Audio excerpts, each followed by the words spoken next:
Hi, everyone. Welcome back to the Psychology of Business podcast. I'm your host, Dr. Brandon Griffin, and joining me in my virtual studio today is Chuck Salvo. How are you doing today, Chuck? I'm doing wonderful, Brandon. Thanks for having me. So in today's episode, we are going to talk about Chuck's background, and we are going to talk about the new book that he has just published. Is it released, or is it still waiting It to come is out? released. It's on Amazon already. Are they ready to read? All right, so the book is called Rave, How to Respect and Value Everyone, A Journey of Life Lessons from Disney and Beyond. So before we actually dig into what Rave is, I thought it would be a good idea to talk about who you are and just some main highlights of your life leading up to your work at Disney and the writing of this book. Well, my greatest highlights, Brandon. I have a daughter, beautiful wife, and then two beautiful grandkids. My grandson is special needs. He has autism. And this book was really a legacy journey for me for them. I was really in my work. I am a chief happiness architect. I was 15 years with Disney and the Disney Institute. I had a career in adult education, entertainment, and resorts and hotels, and I'm a trained chef. However, over the last 15 years, prior to starting my own company about 4 years ago, called Salvo Innovative Solutions, I really was focused in on adult education and teaching people how to build a superior work culture.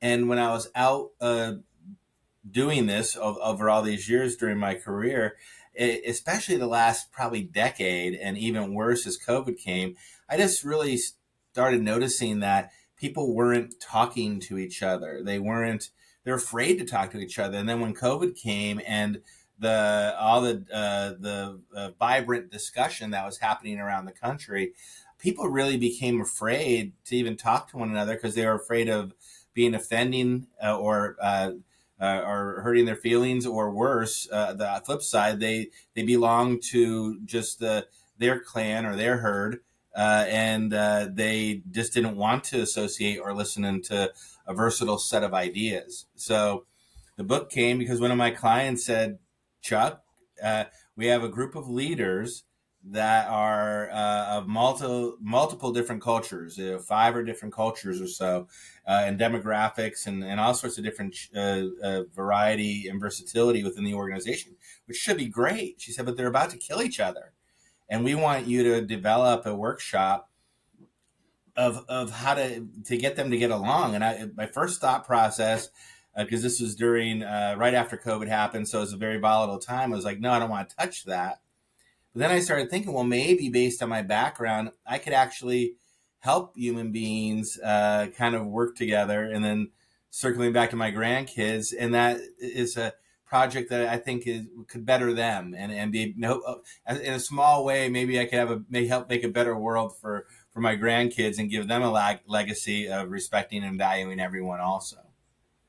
I think that's great. I definitely think that's true. It felt like coming out of COVID, things were ultra charged with people's health, ultra charged politically. There was a lot of people didn't know which way was up, which way was down, what was appropriate, what was not appropriate. So I'm sure that was hard diving into that situation. But coming out of it, is this what led to Rave? Working through all these ideas and kind of this post-pandemic world. Is that what ended up happening? What was the book Rave? Yeah, exactly. So as I started exploring this and diving into it, two things I started thinking about. One of my inspirations was some books from my early business days that were short, concise. A lot of these books on looking at personality types and teaching people how to really gain respect for one another can be really deep and really academic. So my approach when I'm on stage or when I'm in workshops, I tell people all the time, this is very shallow. There's these great books out there, and you probably, Brandon, have you ever taken any personality tests like Myers-Briggs or Mm-hmm. DISC or any of Gallup or any of those? They're all wonderful. Don't get me wrong. In fact, in the book, I have a chart that actually allows you to if you took one of those, you could match it against others. So so you can see how they all mesh together. But my book is much more focused on an easy approach, a simple Hmm. approach that I don't have to be a psychology. You know, you're all about the psychology of business. Sometimes we overcomplicate things. My role here was to try to simplify relationships. And how do I go back? How do we go back to the basics of even just identifying personality types of people and respecting those personality types, and challenging people to start basic conversations once again. Well, I think that'd be great. A book like that, because I have books by Adam Grant and he's great. He's a phenomenal organizational psychologist, but he's an academic. His books have the academic background, but having something from a more practical standpoint of real life experience is definitely needed. So before we do that, do you want to talk about what you did at Disney? Because Disney's one of the most exciting companies out there. Everyone has good experiences either going to the parks or watching the movies, or just hearing Disney. I know growing up, I went to the Disneyland. I'm from the West, and also watched the movies. But now you're a chief happiness architect. So do you want to tell us what you actually did at Disney? Yeah, absolutely. Well, at Disney, I worked for 15 years with an organization within Disney called the Disney Institute. So the Disney Institute was formed when people would come to Disney, just like you just said, Brandon. It would, like, Disney is so great at this or so great at that, and businesses would come to us and say, "Hey, can you teach us how to be that way?" And we'd say, "Sure, we could teach you how to treat your customers great, because that's what they were looking for." And we'd say, "But first, you need to treat your employees well." And they'd say, "No, no, no, we don't want that. We just want to treat our customers." We say, "No, you don't understand. It's all connected." So the Disney Institute was formed to help companies outbound teach organizations how to do that, and they still exist today and still do wonderful seminars.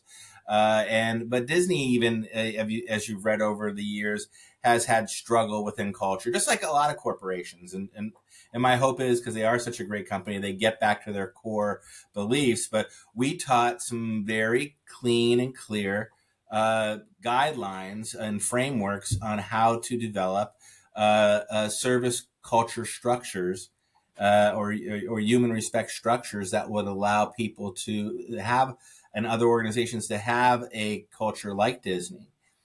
So 15 years I did that with the Disney Institute.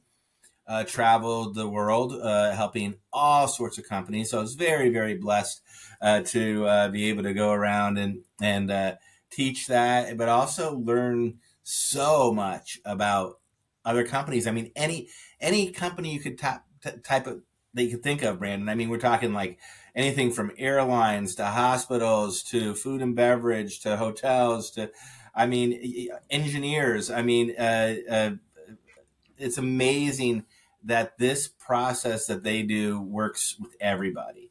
Uh, but that's what I had the joy of doing for 15 years before I started my own company.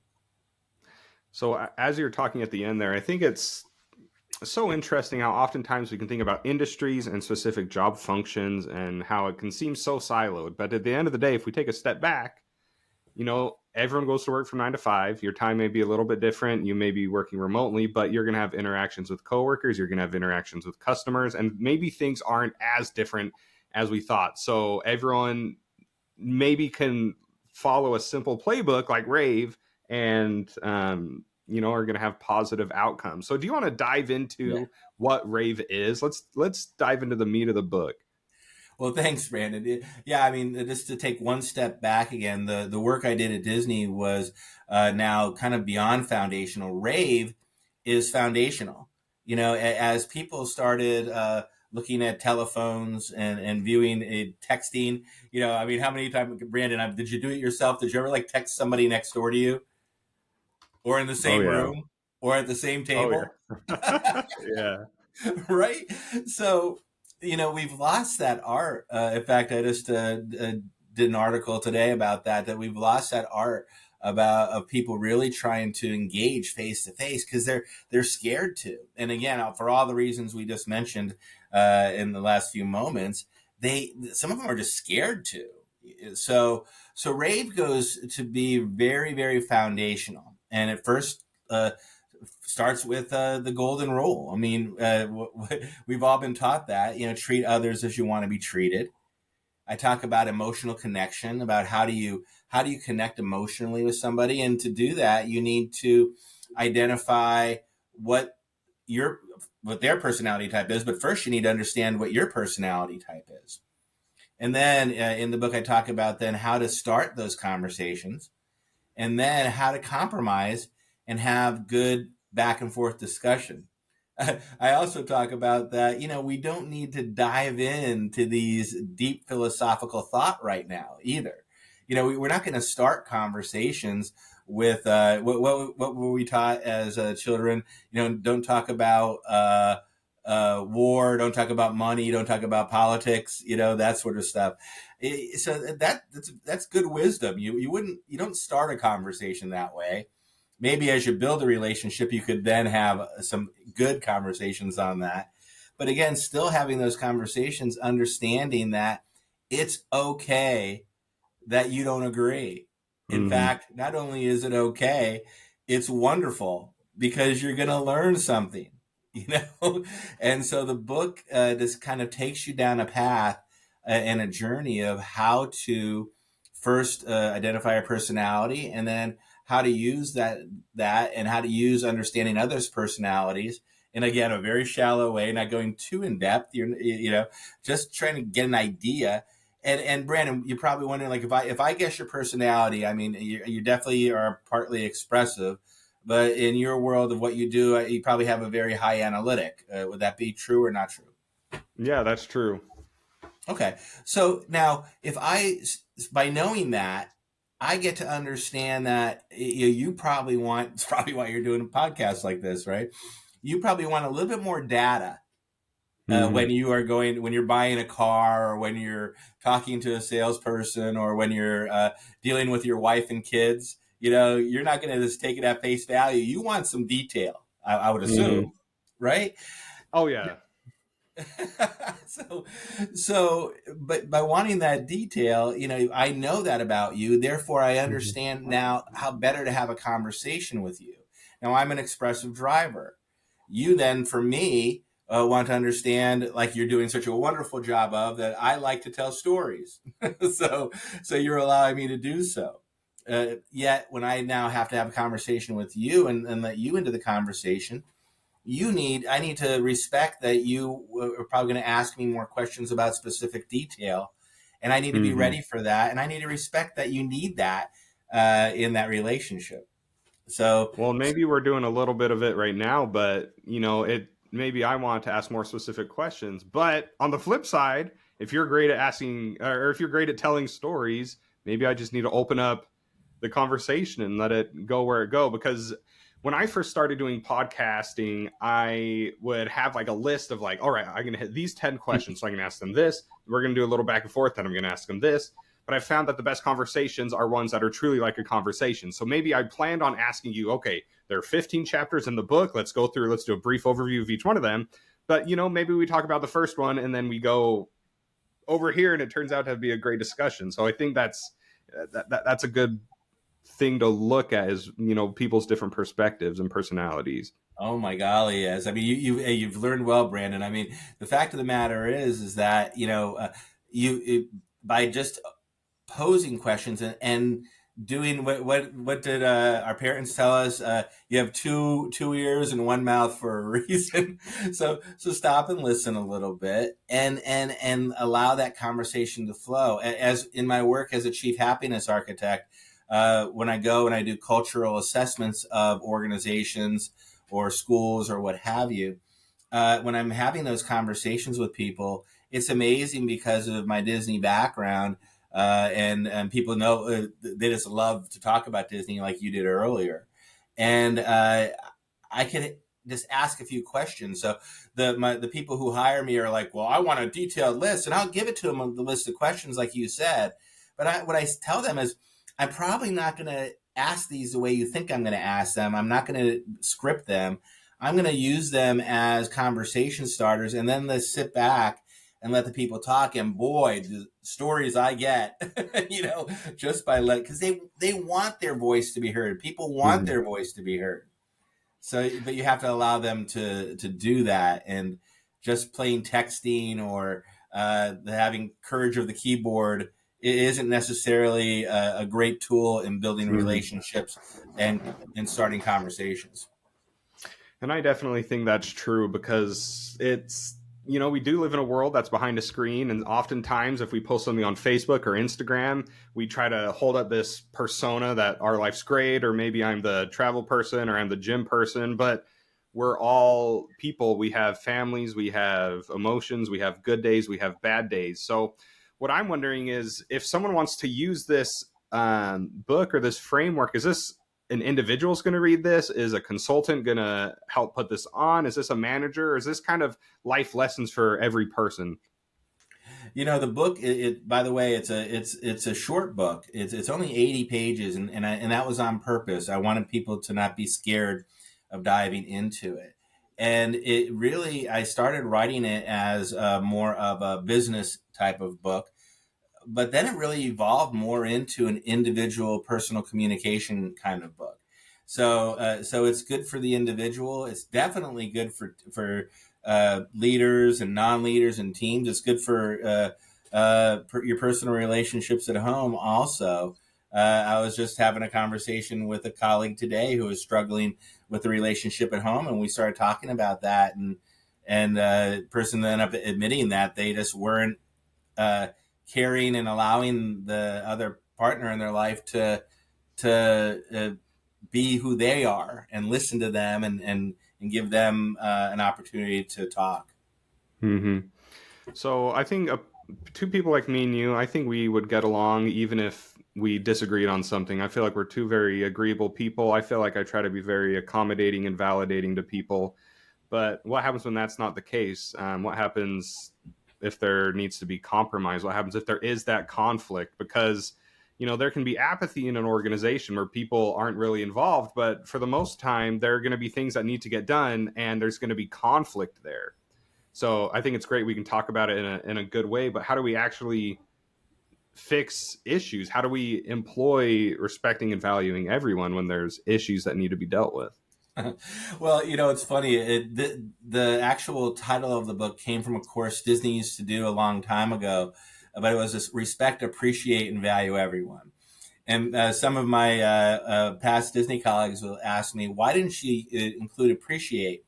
And I said, I said, I wanted to keep it simple, and I could respect you, Brandon, and I could value your position in life, or that you have family, or that what you're doing. Appreciate sometimes is a road too far. you know, I could tell you stories of people I don't appreciate, and the beauty of taking this approach is that you're going to find that out too. Sometimes you're just not going to click with somebody, and sometimes it's not going to be that you're going to be good friends.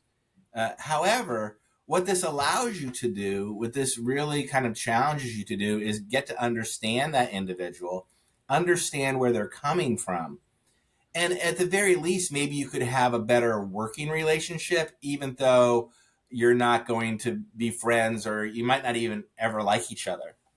So, so the practical aspects of looking at rave and understanding their personality type, in trying to decide what are you trying to achieve with that individual, and I want to stop for a second there. When we're talking about what are you trying to achieve, it's not what's in it for me.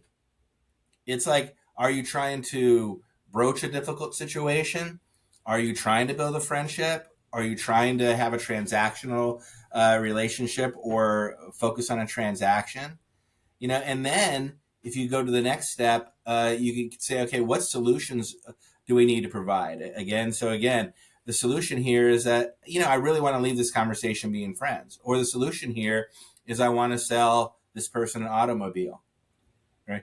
Now you know the solution, and then from all that information, now I know you. I have an idea of how you want to how you like to have a conversation, I have an idea of what we're trying to achieve. I have a solution.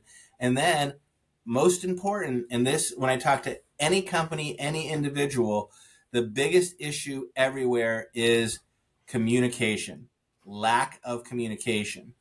And so the last step is that how do I ask that individual? So, like Brandon, what's the best way in your life now that you like to be communicated to? Text, email, phone, face to Yeah, face? so work things I like email because it's kind of like my to-do list because I'll filter through. So if I get an email and I get a lot of announcements, we're having this event, I'll look at it, I'll delete it. But if it's something I need to do, I'll leave it in my email inbox. Personal life texting is a little bit better. I try to separate text and emails and stuff like that, but that's typically how I have it separated. No, great.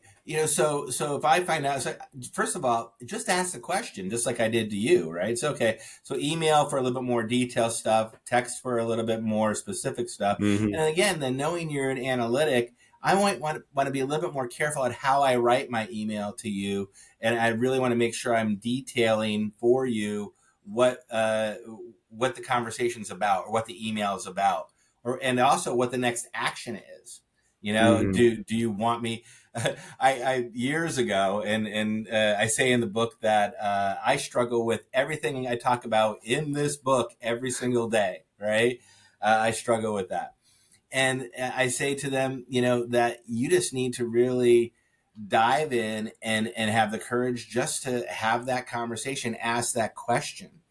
How do you want to be communicated to? And then if I'm now answering you in a way that you want to be answered, now I have a better opportunity of building respect and growing a stronger, more healthy relationship.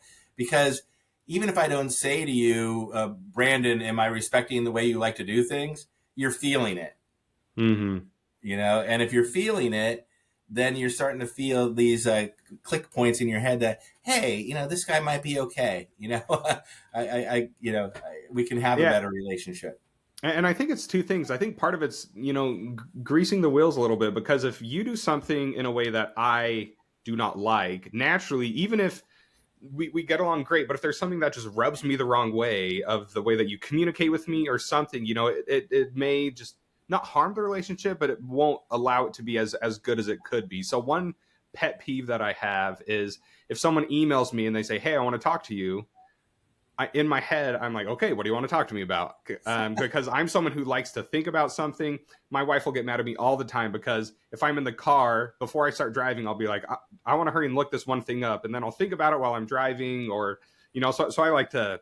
I don't know if rumination is the right word, but I like to think over stuff. So if someone emails me and they say, "Hey, I want to talk," I want to think about that because if I see them next, I want to be ready to talk with them. So, a little something like that, even if it was like, "Hey, let's talk," and then I call you and I say, "Hey, what are you doing for lunch?" That just, I like to be set up for the type of conversation it's going to be. What an awesome example. Yeah, I mean, I chose my title Chief Happiness Architect very intentionally because everybody wants to be happy, Mhm. but it also needs to be architected. So in your story, you just noted that just that point of, hey, can we talk? That brings a lot of anxiety to somebody who is an amiable or somebody who is an analytic. A driver and expressive, there's no problem. Oh, cool. Yeah, no problem. Usually. Now remember, all these quadrants that we're talking about, you have pieces and parts of all of them. So, Mhm. my analytics really, really small, but I love analysis. Right, I really do. I really enjoy it, but boy, I got to work really hard to sit on my hands and shut up and and really dive into it because I want to make a solution. My driver in me wants to make a solution.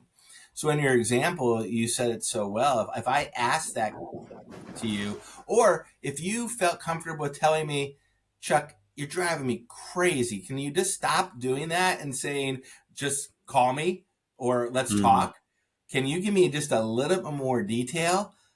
I might just be like, oh, I never, sorry, Brandon, I didn't think that about you. And, I analogize it with like a rubber band, right? So a relationship's like a rubber band. So think about a relationship together and across the screens, Brandon, we're not pulling a rubber band together. Now, if I'm just going to dig in and be who I want to be, and you're going to dig in who you want to be, we're both pulling that rubber band. What's the tension on the rubber band? Yeah, it's going to grow. It's really tight. So that relationship tension's harsh, right? And if I continue to just drive it that way and it keeps getting more tense, that relationship can break, just like the rubber band, right? However, if we're now having a good relationship and we're having that conversation, just like you said, hey Chuck, you're driving me crazy by just saying call me or tell let's have give me a call or whatever, and I say, oh well, what I'm doing there is allowing the you to stretch the relationship to you, and then you're saying, and then when I talk, you're going to allow me to stretch the relationship to me a little bit. So you're allowing it to flex, and Mhm. that's a good relationship is not subservient. It's not one sided. It's give and take. So I like to I put that example in the book, and I love that example from an old friend of mine. I like what you said at the end there. Relationship isn't give and take, and there's a textbook that we use in one of my leadership classes, and it has a chapter on followership because naturally, if there's going to be a leader, there's going to be a follower. But they make the point that a leader and a follower aren't necessarily on different levels. Like, of course, there's going to be a power difference. Someone's going to have kind of this institutional prerogative to make decisions and stuff, but people there doesn't have to be a wide disparity between where these people are. You can talk to two people like people, even if someone's your boss. Obviously, you need to give them your respect. Different cultures are going to have different power distances. Where maybe in the United States, it's okay to push back and talk back a little bit more, but other cultures that isn't okay. But still, I think it's okay to have two conversations as adults, not parent child, just they're on the same level. So I think that last No, point that you said is very, very good. no, so true. And even as you overlap the cultural aspect, so now when we have a discussion about first, uh, we talk about what our personalities are. We understand what our personalities are. Now let's what's that cultural overlap? And, I told you about that client who the people were at each other's throats, and there was huge cultural overlap there. But I wasn't going to dive in to cultural issues because that's personal. However, what I did was use exercises, what I call virtually breaking bread, because, everybody says if you go have a dinner with somebody and, you ask questions like, what, do you have any ethnic background? What sort of food did you grow up eating? Like you, what sort of food did you grow up eating, Brandon? Do you have like a, Yeah, so I grew up in the West. I'm from Utah, and something that we didn't eat was seafood. You're in the middle of a desert, you're not going to be eating a lot of seafood.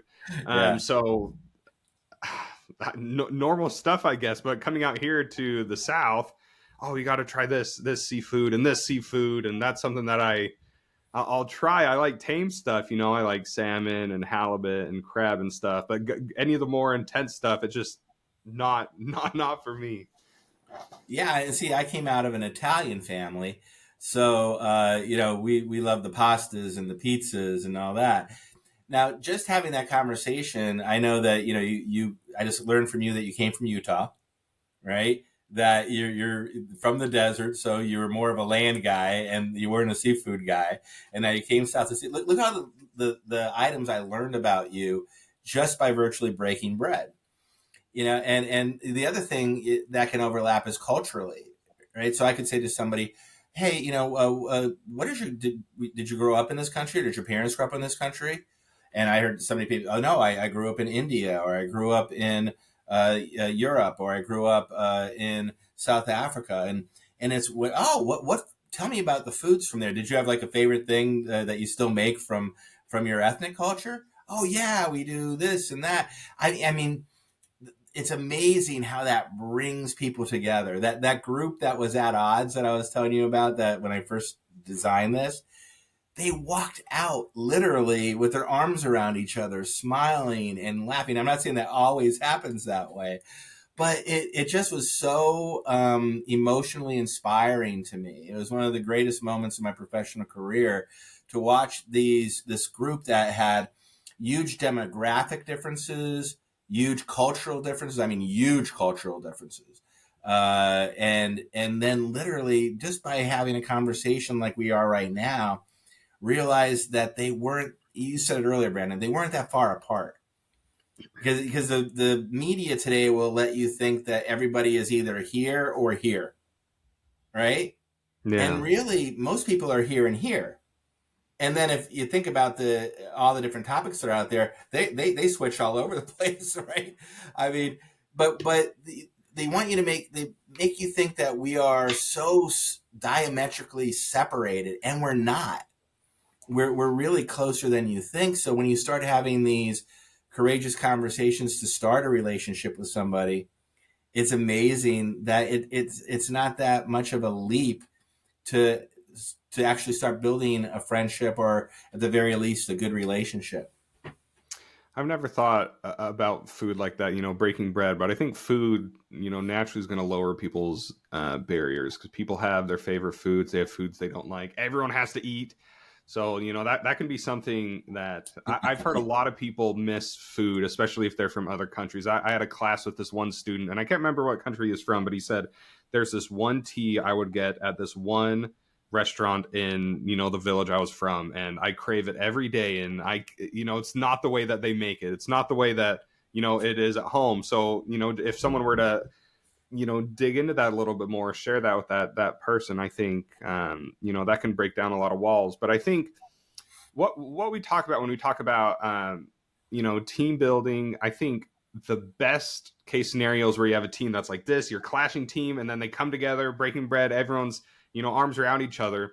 But what do you do when you try your hardest to just settle things down, to at least make things tolerable with this person, to at least just get things done, but things are still just super abrasive? Because it would be great if you came to work, you had friends, you didn't just you had friends you felt happy about going to lunch with. But what happens when you're just really struggling with just even getting the job done, let alone the relationship side, just actually getting the job done? Yeah, I had instances in my career. One that really, I mean, I lost sleep over like for a long, long period of time because I'm a gregarious guy, and this person just did not like me. I mean, I know that's hard to uh, fathom, but they just didn't like me at all, and it didn't matter what I did, like you said, Brandon. And so you have to be able to go to bed at night, right? So sometimes, as long as you have given the opportunity for that individual to get to know you, right? Then then that's all you could do, and then you just need to move on. You don't want to put any emotional capital back into that so much. Now, that being said, we still had to work together, and so it really became on me once I released that emotional capital. I became a lot more astute at making sure that I was able to build solutions or workarounds or things that were necessary. It's a shame that you had to, but it's a reality, right? Like Mm-hmm. you're talking. In some case, it's a reality. Now, I still continue to try. I still we went to lunch. We talked, and in that part it was kind of great. I mean, the person said, "I just don't like you."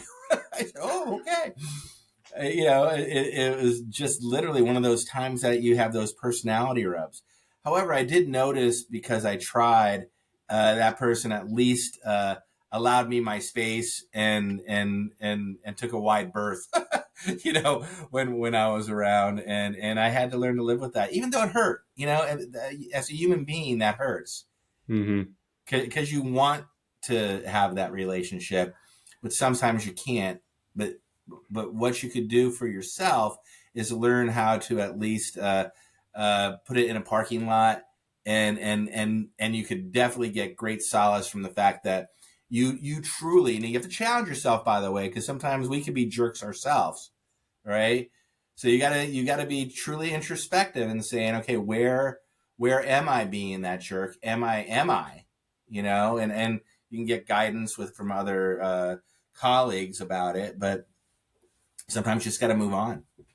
And I think, having a conversation like that where, you could say, hey, why don't you like me? Or I hate you. That the person who came right out and said it. Maybe having a difficult, uncomfortable conversation like that will, 30 minutes of difficult conversation is going to save you from, losing sleep at night. And why don't they like me? I feel like I'm doing things for them that, releases that tension where, it's like, well, got to move on. But until that uncomfortable conversation happens, maybe neither party was allowed to do so. Exactly right. And why spend? And by the way, it also could be that you realize that the work environment you're in isn't a healthy one. Mm-hmm. So, and sometimes we have to take the chance to.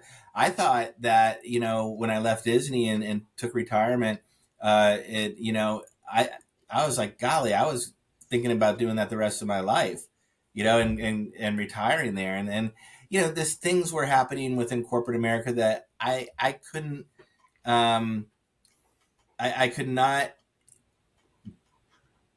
uh, teach something or sell something that really wasn't happening the way that they said it was anymore. And so Mm-hmm. I had to make that opportunity. I had to take that leap. And it was the best thing that ever happened to me in my life. Being able to write a book and still travel the country helping organizations with their happiness. I mean, dude, I have a pretty cool gig. So, Definitely, that's something, chief happiness architect. I First off, I don't think people know that exists, but two, if they did know, I'm sure that would be on everyone's list. So I'm glad are able to get to um, that point. But a question that I usually save this for the end, and I know we're getting there, but we still have some time. One question I okay. ask everyone is, what advice do you have for someone who's just starting out? Obviously, you just said you took a semi early retirement from Disney. You've had a degree of professional success with Disney and your own company and consulting and everything else. So you've had a successful career. But what advice do you have for someone who's trying to respect and value everyone because they're in the thick of it? Well, first of all, have the courage to get to know one another, like we've talked about a little bit. I also go back to my first chapter, which is the golden rule. It is that simple. We overthink things. If you're in situations, stop. And the golden rule is treat others the way you want to be treated. It's that basic.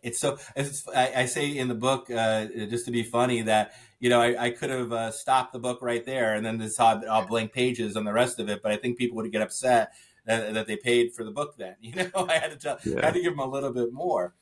But that would be the top advice. It's such a ancient and simple task or action that you're being given. But if you really think about Brandon, think about any situation in your life.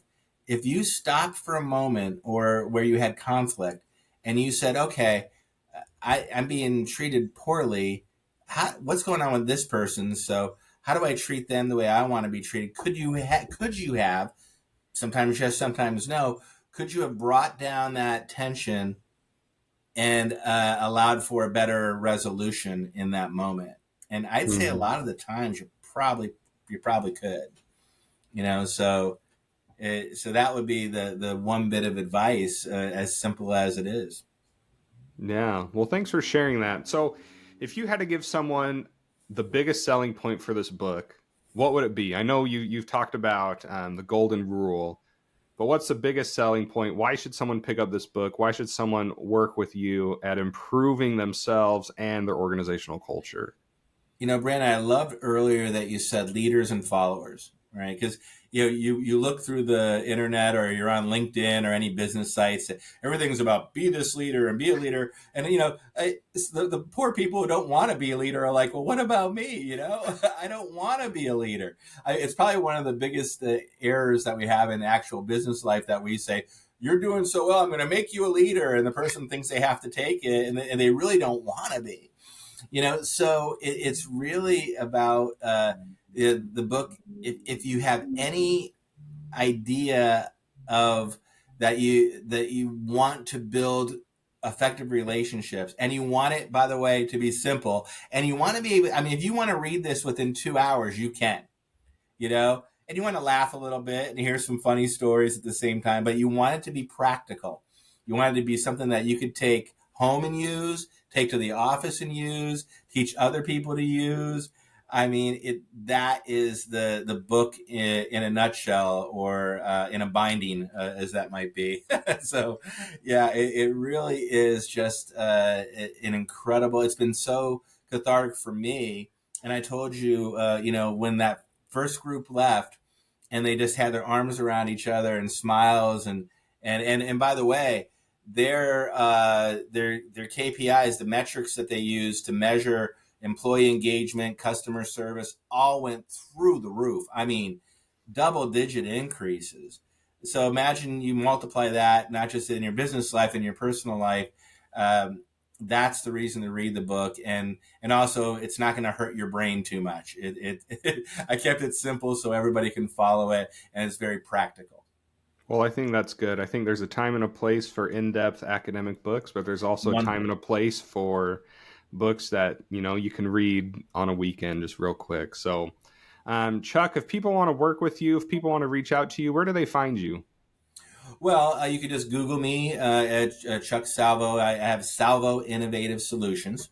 You can Google that online. You can link into me on LinkedIn through my LinkedIn site. I do a lot of articles on there. I just mentioned that I dropped one today, but there's a lot of insights and articles on top of that.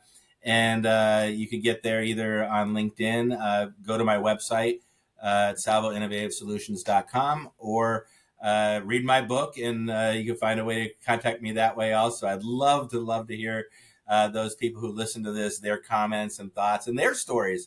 So if you see me on LinkedIn, or if you just want to send me an email, share me your stories too about good relationships, bad relationships, or just ways that make your life happier.